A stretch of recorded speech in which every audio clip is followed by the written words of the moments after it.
Historically, France and Britain were in competition with each other, and the French and Indian War, also called the 7 Years' War, is another example of this national rivalry.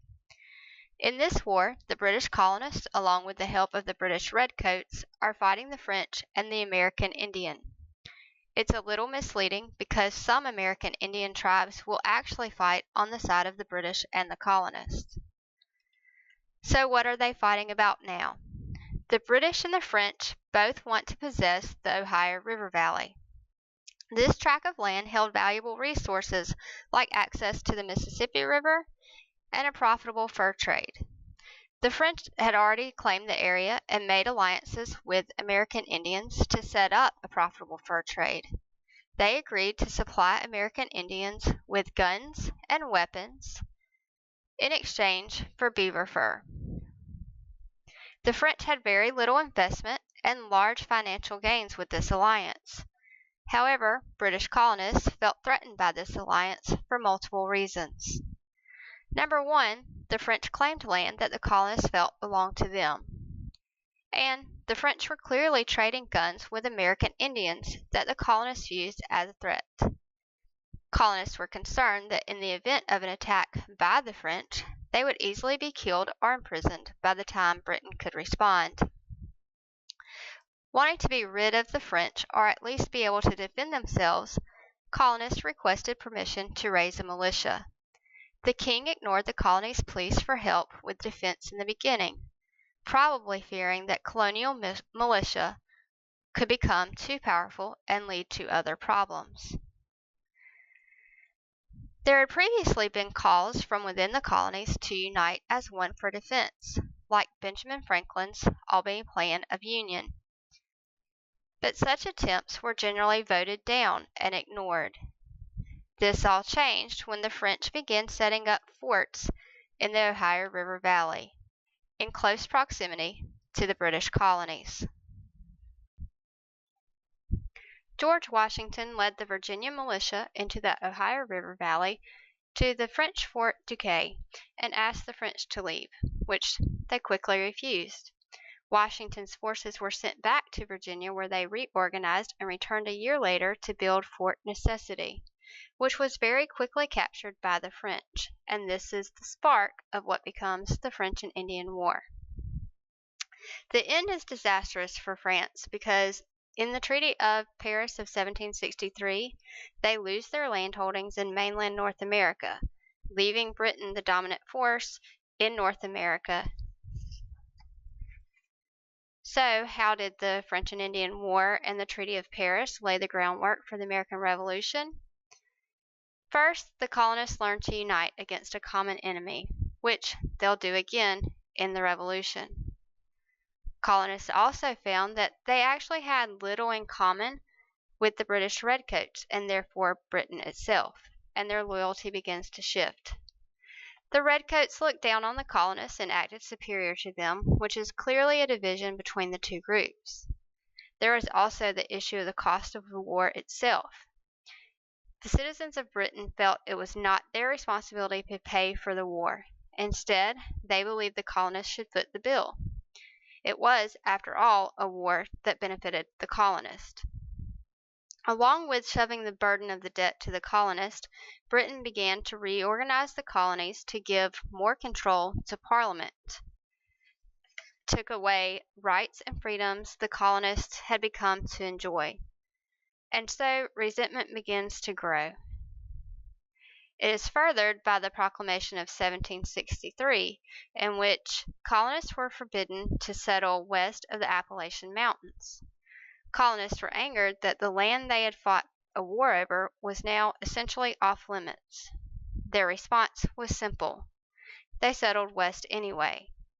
There was really no way Britain could enforce this rule, and they didn't have enough manpower to secure the proclamation line.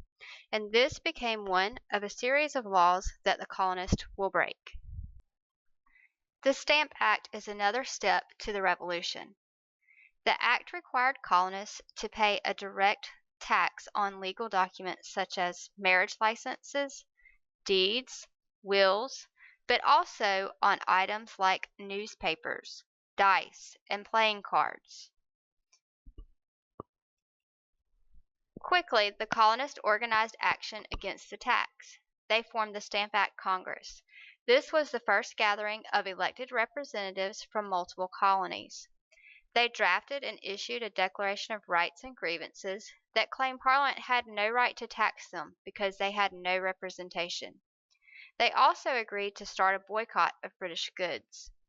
Colonists harassed and threatened the tax collectors in an attempt to keep the tax from being collected. Without enough troops in the area, Britain could not really enforce the law, and they were forced to repeal it. The Stamp Act also provoked the formation of a secret resistant group called the Sons of Liberty. These were men responsible for the intimidation tactics, but they really served an important function, and that was correspondence. They organized coordinated attacks against the Redcoats and started a network that would later prove instrumental in the Revolution. The women and the Daughters of Liberty also served an important role. They organized spinning bees to produce textiles so colonists would not buy the British products. They also started tea alternatives after the Tea Act. One of the most memorable actions of the Sons of Liberty was the organization of the Boston Tea Party. Dressed like American Indians, a group of men boarded 3 ships in the Boston harbor and dumped tea into the harbor. The British were finally fed up with colonial antics and responded with the Intolerable Acts. These acts closed the Boston harbor, took away self-rule for Massachusetts, forced colonists to quarter or house British soldiers, and those accused of crimes now had to stand trial in Britain. But more importantly, and unknowingly for the British, this caused a chain reaction throughout the colonies of protest and the creation of the First Continental Congress. The First Continental Congress petitioned Parliament and organized colonial resistance. Most colonial resistance was organized through the Committees of Correspondence. This committee was instrumental in keeping the revolutionary spirit alive, and it helped organize local resistance movements. In doing this, they were successful in building colonial unity that would be needed to win the war. Let's review. Historians often say that the French and Indian War was one of the primary causes for the American Revolution. The reasons for this is 1. Colonists were forced to unify against a common enemy in the French and Indian War, and after the war they're going to continue this unity that they didn't have previous to this. 2. There's a debt of the war that has to be paid. Britain enforces taxes on the colonists, which they feel is unfair because they have no representation in Parliament. Hence, the no taxation without representation. Colonists are also going to be angered that their self-governing ways are being taken away from them by Britain. Britain's going to come in and act like a hovering parent over the colonists and enforce rules that the colonists feel they shouldn't have to follow. And finally, the colonial responses to all of those rules escalates the tension between Britain and the colonists to the point that the colonists feel they have no choice but to revolt.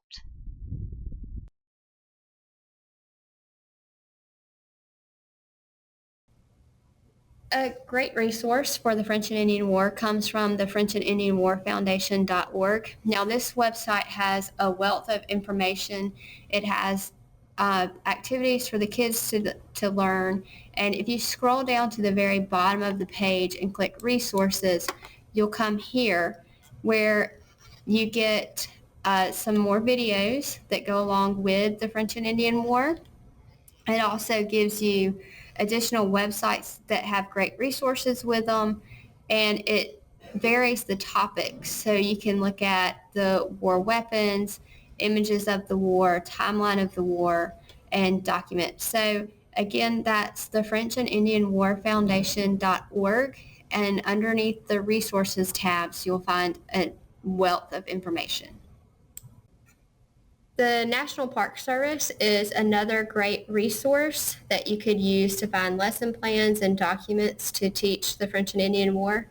Now, their lesson plan is geared for for grades 4 through 6. So I would recommend the National Park Service for remediation or for struggling learners. And they have a lesson plan for the French and Indian War itself, but then they also do a great job of having the bridge to the French and Indian War and how did it set the stage for the American Revolution. The National Archives also offers a good variety of documents and lesson plans for teaching the French and Indian War.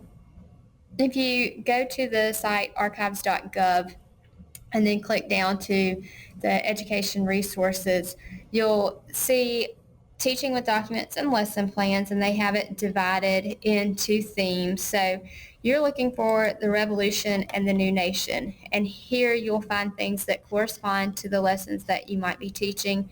They have a primary based document activities already formed for you, and they're from a site called Docs Teach. And one of the neat things about Docs Teach is that you can actually create your own interactive learning activity with the documents that are based out of the National Archives. So it gives you the tools to create a new activity, and you can focus on all the different levels of needs in your classroom.